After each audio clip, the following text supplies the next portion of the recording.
Good day, smart mathematicians. Let's do question 7a. A person is able to pay 14,500 per month to pay off a loan.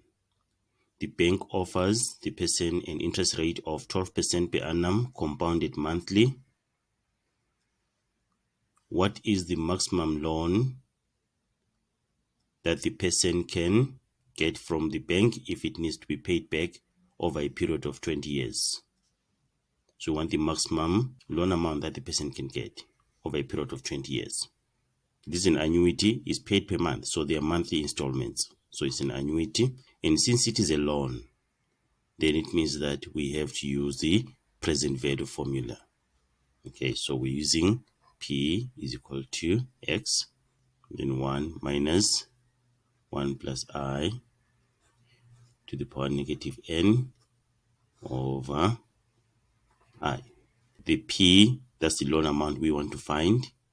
We have X, which is 14,500. And then we have I, which is 0.12 divided by 12, since it's compounded monthly. And then here also we have 0.12 divided by 12.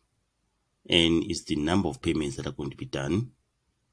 So if it's paid monthly for 20 years, it is going to be 20 times 12, which is 240. So let's substitute into our formula. P is equal to, we have X, we have 14,500. Then 1 minus, then 1 plus. Our I is 0.12 for 12%. Since it's compounded monthly, we divide by 12. Then minus 20 years times 12. The payments will be done monthly for 20 years. So it's 20 times 12, which is 240 over 0.12 divided by 12. And then you can put this whole thing in the calculator. So our present value is equal to 1,316,881,537. This is the answer before rounding off. Let's check the question. What is the maximum loan the person can get from the bank if it needs to be paid back over a period of 20 years? So we have to round off in context here. If we round off according to the rules of rounding off, and we're rounding off to the nearest 100, it should be 1,316,900 because 881 is nearer to 900 than 800. But the person cannot get more than this.